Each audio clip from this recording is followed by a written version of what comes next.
may I request and now invite the CEO and the board member of Fine Hygienic Holding, an Olympic coach, a speaker, and a corporate trainer, who will be making a presentation titled as A Champion's Fortitude, Sports Lessons and Life Victories. Please put your hands together to welcome James Michael Lefferty. Okay. All right. I've got to now wake you up after this tea break. Now, I started my career as a corporate fitness instructor, teaching executives how to lose weight, how to stop smoking, how to eat right, how to exercise. So I'm going to go back 35 years here. Can everybody stand up for a minute? Everybody stand up. Stand up. Now, the most important part of your body from a skeletal muscular system is the core. This is your center of gravity. So I'm going to get you warmed up for this. So can everybody interlace their fingers, stretch up overhead, push like you're pushing the ceiling up. Stretch. Now slightly go to the left and feel it on those oblique muscles. Come up to the center. We're going to go to the right. Nice and easy. And come up and then look back. And stretch. And come down. Okay, next thing, wrap your arms like this around your thing. Now, pat yourself on the back and say, I did a good job. Okay, have a seat. Thank you. We're going to talk about the subject of going from a winner to a champion. Now, you may be reading that and you're saying, what is this guy talking about? It's the same thing. It's not the same thing. And in the next 20 minutes, I'll explain why. Next slide, please. Okay, just a quick thing about me. I am an exercise physiologist by training. I coached the U.S. Junior National Olympic team back in the early 80s in track and field. You may remember an athlete, Michael Johnson. We're going to talk about him in a minute. I coached Michael Johnson when he was a young runner. And I coached a number of the U.S. Olympians that went on and won gold medals in the Olympic Games. I started my career as a fitness instructor at Procter & Gamble, $5 an hour. $5 an hour to teach people how to exercise. And then one day, and I'm a big believer in serendipity. What is serendipity? It's when life gets in the way of your plan. So we all have plans in this room. I can tell you right now they won't happen.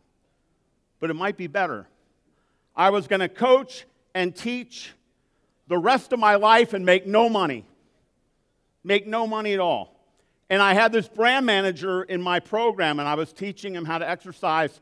And he says to me one day, and that day changed my life. He says to me, you should do what I do. And I said, what do you do? And he said, I'm a brand manager. And I said, what is a brand manager? What do you guys do? And he explained it to me, and I liked what I heard. I interviewed. I failed. P&G wrote me a letter and said no. I wrote P&G back and said, I want another chance. I got another chance. And I was hired in marketing in 1985 in the U.S. And from there, I went on, became a CEO in the company. Then I went to Coke and other companies as CEO. Very humble beginnings. Now, I've never left coaching, not only in business, but in sports. So next slide, please. I am still coaching Olympic athletes on an individual basis. This is me and my wife at the 2019 Doha World Championships in track and field. These are two of my athletes. If you start on the left and go right, the far left is a guy named Ernest John Obiena. He just won the bronze medal in the World Championships in pole vault. I was there with him. He is Filipino. He's ranked number 3 in the world in pole vault. Standing next to him is the very famous guy named Vitaly Petrov from Ukraine. Petrov was the guy who developed a guy named Sergei Bubka, who was the greatest pole vaulter in history. Petrov is considered the great technical coach. He lives in Italy. He trains. That's where he trains EJ. Then you have me in the middle. I do all their strength training, sports psychology, and I also help them with their endorsements, like with Nike and Puma and people like that. Then my wife is a certified sports nutritionist. She does the nutrition for these guys. And then the far right is a very famous guy named Tiago Braz of Brazil. If you've never seen what happened in the 2016 Olympics in Rio, he came out of nowhere. He won the gold medal. He set the Olympic record. And he just recently also won the bronze medal in the Tokyo Olympics. These are two of my athletes that I coach on the side. So I keep my fingers on the pulse. I'm a big believer we can learn from sports. So next slide, please. The first learning we're going to get is from the great Nadia Comaneci. Now, this is Nadia and I at a press con a number of years ago in Manila. We were working together on a project. She's an old friend. Who in the room knows who Nadia Comaneci is? I'm not going to call on you. Okay, this shows you how old I'm getting. And we're old. My friend, we're old. This is the greatest gymnast in history. She was the first person to ever do a perfect 10. Now, to go back and see what happened in those famous Olympics, Montreal, 1976, we're going to show you just a short video of the first perfect 10 in gymnastics history. Now, remember, the scoreboard only had 3 digits, like 9.99. They never assumed anyone would do a 10.00. They thought it was impossible. So when they put up 10, it came up as 1.0 because they didn't even know how to give a perfect score. Nadia came and spoke to one of my teams at P&G once, and she gives this talk about, how to be successful, and we can learn from sports. And one of my people put their hand up, and they said, "Can we ask you a question?" She said, "Yes." And they said, "How did you win 5 gold medals and these other Olympians didn't win anything?" And her answer changed the rest of my life. She said, "There's only 3 kinds of people in the world. There's only 3 kinds of people on the streets of Islamabad. There's only 3 kinds of people in your companies or your organizations. There's only 3 kinds of people on the street. There's only 3 kinds of people in the gym." She said, person number 1, the coach says to them, "I want you to do 10 repetitions on the bars. Do 10 repetitions on the bars." The first group of people says, "I'm not going to do 10. He's not looking. I'm going to do 7. 7 is better than 0, and 7 is good enough." Those kind of people she called, next slide, losers. They never win. And if I think in my company right now, I have people, they never deliver their target. They come to me and they say, "I'm at 98% versus target. I made it." I said, "So if I pay you 98%, you're happy with the pay?" They never make the number. They're always late. And they always say the words of a loser. It's good enough. Good enough is neither good nor enough. She said, that's the first group. The second group of people, the coach says, do 10 repetitions on the bars. They do 10. Those people are the next slide. Winners. They win sometimes. They don't win all the time, but they have their moments of glory. This is like the sales guy that you have who makes his target in January, misses Feb, March, and April, makes May, misses June, makes July and August, misses September, misses October. They have their moments of glory, but they're very inconsistent. This is the vast majority of the people in the world that have any success. They are asked to do 10, they do 10. And she said, then there's the people like me. Every time he said do 10, I never did 10. I did 15. And that's why I won 5 gold medals. Next slide. Those are the champions of the world. You ask them to do 10, they do 15.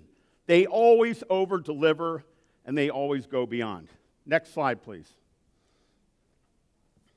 So, what's the difference between these two people, winner and champion? If you can click twice, please.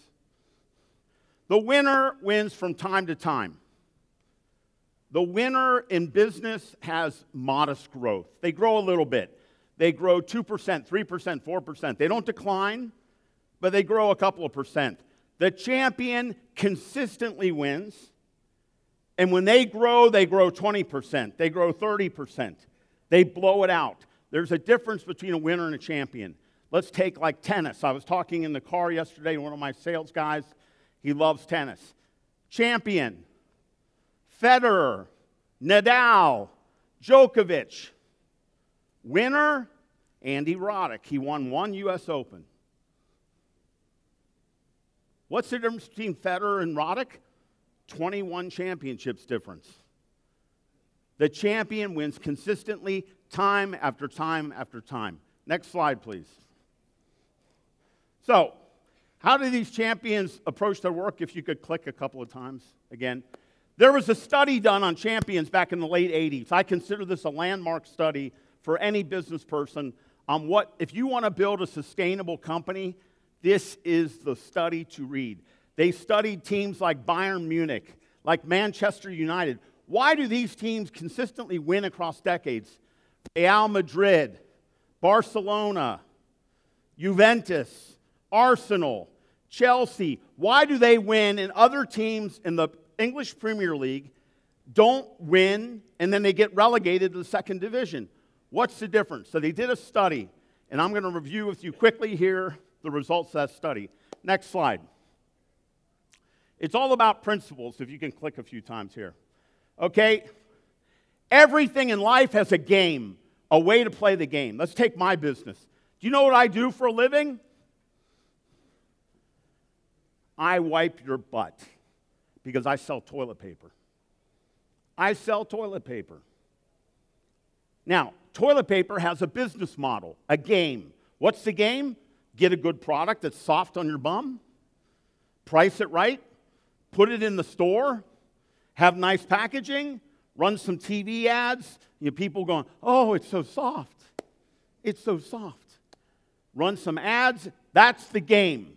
Now, what the winner does is the winner plays that game well. It's called the conventional game.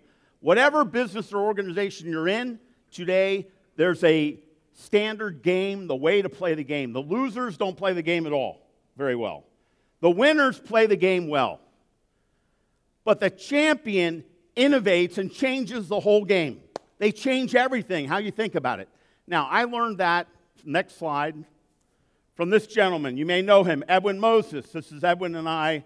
We're old friends. We're at the World Cup in 2010 in South Africa. Now, Edwin ran a race called the 400-meter hurdles. He revolutionized the race. He didn't lose a race for 10 years. It's considered the greatest streak in sports history, what he did. He didn't lose between 1977 and 1987. Never lost a race. What did he do? He went to Morehouse College in the U.S. He's a mechanical engineer.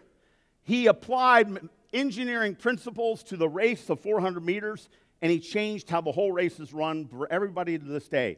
What did he do? Let's look today, the companies, the app. Do you remember when BlackBerry was incredible? Everybody had a BlackBerry, and there was a nickname, Crackberry. We were all addicted. Today, you can't find, even people that work at BlackBerry don't use BlackBerries.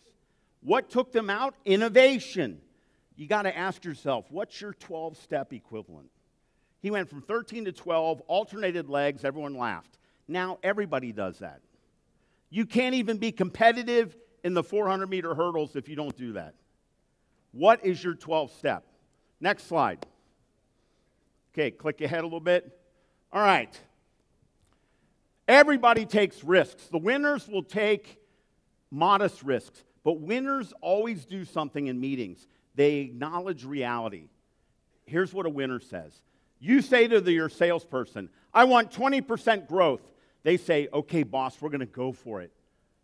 But I've got to acknowledge reality. We're not going to make it. Literally, the next sentence out is already putting the hedge on. If you make that statement, you'll never make the 20%. They're always acknowledging reality. What the champion does is takes huge risks in the pursuit of breakthrough.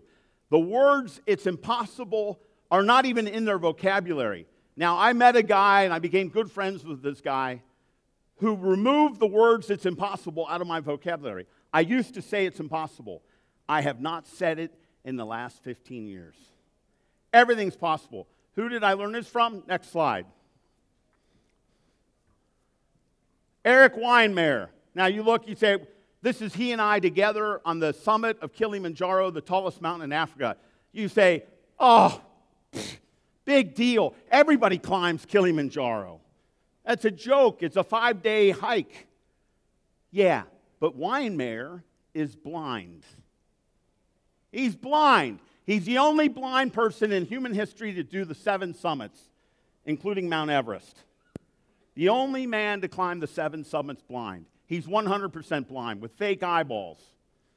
How do I know they're fake? Because he would pop them out. And I've never seen anybody else pop their eye out and hold it in their palm of their hand. Okay? Now, when we were climbing this mountain together, we spent 10 days together. I was his guide. And, we had all these techniques. Blind people are amazing. They find solutions to problems. He considers blind people to be alchemists. What do alchemists do? They figure out how to solve things. So I wore a bell on my wrist, and I would bang my poles as we're walking, and he would follow. And it was amazing how good his hearing is. I would turn left, bang the pole, and then turn right, and he would be right behind me following with the acoustics of his hearing. Now, because we had a TV crew with us recording this, because we were setting a world record, we set the world record. We got 5 blind people to the summit. Now, this TV crew was recording, so we took a modified, difficult route, and we did some free climbing where you're on a rock face roped in, and we're climbing. Now, I'm an okay climber, but I'm not that good. And I'm scared, and I can see. And I'm roped to the wall, and he's roped to me. So if I fall, I don't die, but I have fallen. You don't die, but wow, does it hurt. It really hurts. It hurts bad. You don't want to fall. Even with the rope, it hurts. And I'm on this rock face, and Eric's below me, and I'm supposed to tell him where to reach for the next handhold. And the way I do it is you use a clock face. So I say, reach to 2 o'clock, and you'll find a handhold. Or reach to between 9 and 10 o'clock, and you'll find a handhold. And a few times on the rock face, I closed my eyes just to imagine what it was like to be blind. I was terrified. So that night, we're in the tent. There's nothing to do in the tent. You just talk. And I say to Weinmeier, I say, how do you do this? How do you climb blind? And this is the second time you're going to hear this from me. His answer changed the rest of my life. He said, Jim, I'm a blind mountain climber. But so are you. Everyone in this room is a blind mountain climber. He said, because what is life? Life is about reaching into the darkness with no guarantee of finding a handhold. You might find a handhold and pull yourself higher, or you might fall. But if you don't reach into the darkness to try to go higher, you will only stay in position. He said, Jim, there's only 3 kinds of people in the world. I said, I've heard that before. He said, there are campers, people who stay in one place. There are climbers who reach into the dark. And there are quitters who go back down to the bottom of the mountain. He said, I'm a climber. You're a climber. Climbing means you got to reach into the darkness in the hopes of finding that handhold, but you might fall. So the next time you get that assignment, that scary assignment in a new country, and you don't want to leave home because it feels so good to be near your mom and dad and that you know everything, take the assignment. Reach into the darkness. Take those risks. That's what I learned from Weinmeier. We are all blind mountain climbers. I'm a blind mountain climber, and so are you. It's a metaphor. We have to reach into the darkness to take risks in the hope that we will find a higher handhold and go higher. Next slide. Click through again. Okay. Principle number 3 is called the Sisyphus principle. Now, we'll talk about Sisyphus in a minute, but what happens with winners is they win and then they quit. They say, I won, I can stop. This is the number one reason. People ask me all the time, I'm 60 years old. People ask me all the time, why do these guys that had great careers like you, they're like 50, 60, they suddenly get fired by the company? I said, there's only 2 explanations. Number 1 is if it's a man, some percent of the time it's a sex scandal. They decided to have an affair with a young secretary and they got caught. So the CEO of McDonald's was just fired. The CEO of Boeing was just fired, having affairs in the office. So these 50-year-old men plus, they suddenly, I'm a CEO.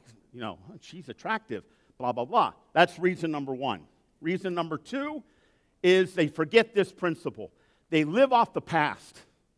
I had a sales rep once.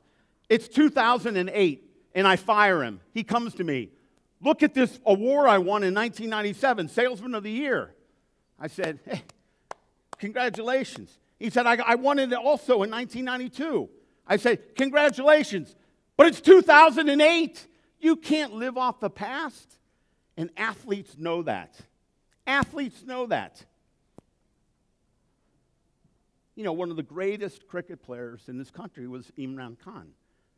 What would you say if he said, well, you know, I was the greatest ever. I want to come back and play on the national team? He'd say, nah, you got to earn your spot, pal. You're old. You got to earn your way. But it amazes me how many business people think they don't have to live by these rules. So the champion understands the Sisyphus principle. Can you click ahead?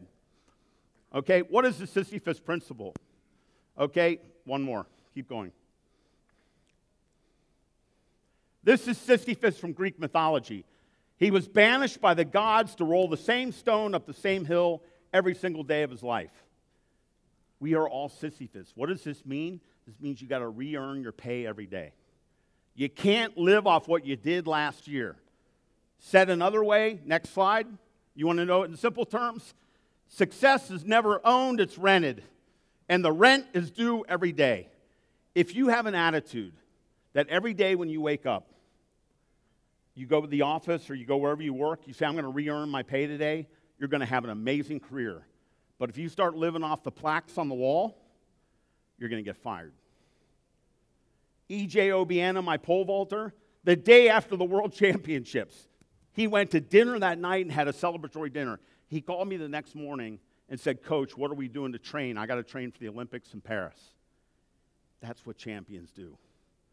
They don't relax and take their foot off the gas. Next slide, please. This is the greatest athlete you've never heard of. His name is Payeng Nepomuceno. He's a bowler from the Philippines, and he bowls, knocks down the pins. He's considered the greatest bowler in history. If you go to the Bowling Hall of Fame outside of Dallas, Texas, there's a life-size sculpture of Payeng Nepomuceno there, and it says the greatest of all time. Next slide. So the principle here is about fundamentals. Click again, please. Okay, every job has fundamentals. Fundamentals, like in Procter & Gamble, it was writing, business writing. If you couldn't business write, you were dead. The winners are pretty good at the fundamentals. But the champion goes way beyond good. They master the fundamentals. Now, I think we would all agree in sports, I'm going to speed this up a little bit. In sports, a fundamental is you got to be physically fit. Even in bowling, you got to be physically fit. So let's go to the next slide, please. This is a paper clipping from 1994 in the Philippines. The ASEAN is the Asian Games, which Pakistan participates in, all of Asia. It's the Olympics of Asia, all sports. Now, the headline says, 28 Asian ASEAN vets are out of shape. That's pretty embarrassing. These guys are paid by the government to be national athletes and are not even fit.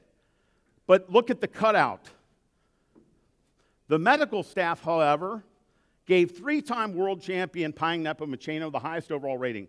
For a sport that doesn't require as much stamina and power as other sports, Payeng passed all the tests remarkably, said Reyes.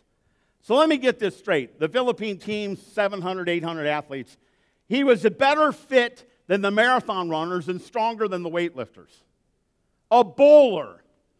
And this is why this guy's in the Guinness Book of World Records. He's the only athlete to win a world title in 4 decades. He won in the 70s, the 80s, the 90s, and the 2000s. He's 62 years old. He's still competing. You want to know what he looks like today? Next slide. This is a 62-year-old bowler. He's still got a six-pack. That's why he's in the Guinness Book of World Records. That's why he was the greatest of his sport, because he mastered the fundamentals. He never let himself lose the fundamental of fitness in his event. That's a 62-year-old bowler. Next slide, please. Okay, we're down to the last one, the most important one of all. This one is fascinating. Now, the winner has a certain attitude. So let's go to a world championship or Wimbledon or the French Open or whatever, what does the winner say? The winner says, I don't care what happens tomorrow. I'm just so happy to be here. It's such an honor to be here. And I'm just looking forward to playing the match. They're going to lose 98% of the time because they think they're going to get another chance. They believe they're going to get another opportunity. If I don't win this year, who cares? Maybe I'll win next year. Wrong. The champion has an attitude called sense for the historic. Sense for the historic is recognizing the most important moments of your life when failure is not an option. It's not an option. You can't fail. And we all understand this. If I had more time, I would do an exercise for you. I would bring a parent up on stage, a parent of a 5-year-old. And I would say, show me how you cross the street. And they grab the hand real tight. And then I ask the parent, how many times have you crossed the street with your little child? And they say, 1,000. I say, have you ever made a mistake? Did you ever have your kid get hit by a car? No. You know why? Mother and father's sense for the historic. This is important. If I lose the grip on my 5-year-old and she runs into traffic, my child could die. We all have it. Sense for the historic is recognizing the most important moments in your career and in your life and saying, on this project, I'm not failing. I'm not failing. We will not miss. Next slide, please. Who did I learn this from? My old athlete, the great Michael Johnson. That's he and I running a coaching seminar a number of years ago. But let's go into this a bit. Next slide. You remember him in the 96 Olympics. See the gold shoes? He wore gold shoes in the Olympics. Pretty arrogant, huh? He didn't even win yet, and he was wearing gold shoes from Nike. Now, I was in a talk with Michael once, and somebody asked him in the audience, why did you wear the gold shoes? Why? Because if you had lost, think of how stupid you would look. You would be so embarrassed. The whole world would be laughing at you. And this is the last time you're going to hear this sentence from me. His answer changed the rest of my life. He said, that's the problem with the world today. Everybody spends time worrying, but they don't spend time on what they have to do to achieve. He said, let me ask you a question. If I lay in bed every night and stress, if I wear the gold shoes, I'm going to look stupid. Does that act of worrying help me win? No, it doesn't help you. He said, I made a decision. I'm wearing the damn gold shoes. And I'm going to spend every ounce of energy in training. I'm going to out-train the rest of the world. No one will train harder than me. And then I'm going to the Olympics. If I win, I win. If I lose, I will deal with that separately. Said another way, if we can click ahead here. This is a great organogram, okay? Start in the top left-hand corner on the red box. It says, do you have a problem? If the answer is no, then don't worry. If the answer is yes, then ask yourself a question. Can I do something about it? If the answer is no, then don't worry. If the answer is yes, then don't worry. And I thought to myself, all the nights I laid in bed, if I don't make the month and I miss my profit target, I'm going to get fired. Laying in bed, not sleeping, worrying about missing, does not help me make the number. So I made a decision like Johnson did. Now I spend all my time on what I must do to fix the problem. And I don't worry about what happens if I fail. Now what happened? He went into the 96 Olympics running 2 events that no man had ever done.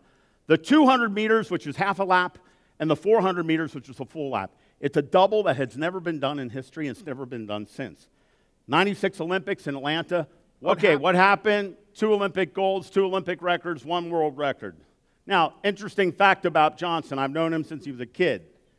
I've seen him lose a lot of races. But sense for the historic doesn't say you never lose. It says you know the most important moments. Now, for an athlete like him, there's only 2 moments that matter. Olympics, World Championships. He ran 13 times in the Olympic and World Championship finals. 13 times.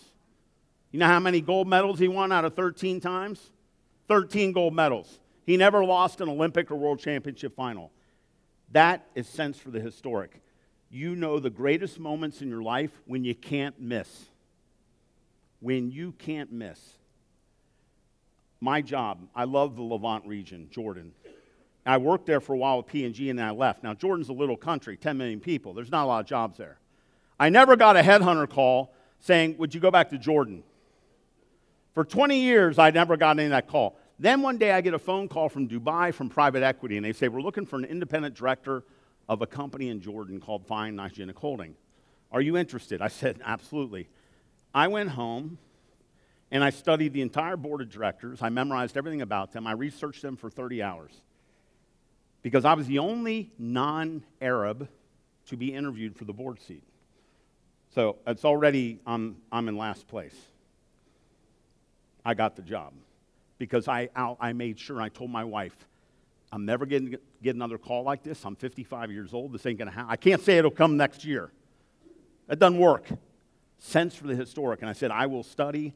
I will outperform everybody else. I will show the passion and enthusiasm, and I will get the job over everybody else.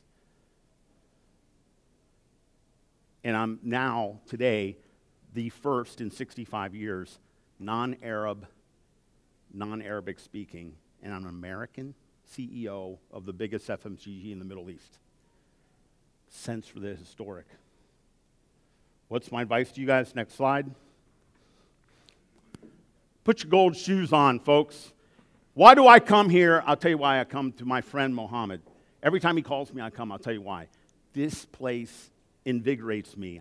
I come here at 60 and I leave, I'm 35. This country is so full of talent, so full of capability, so full of potential. It's invigorating. This is your time. This is Pakistan's time. Put the gold shoes on and go for it. Final slide. This is Pakistan's time. Thank you very much. I hope that was interesting, and I will stop at this point.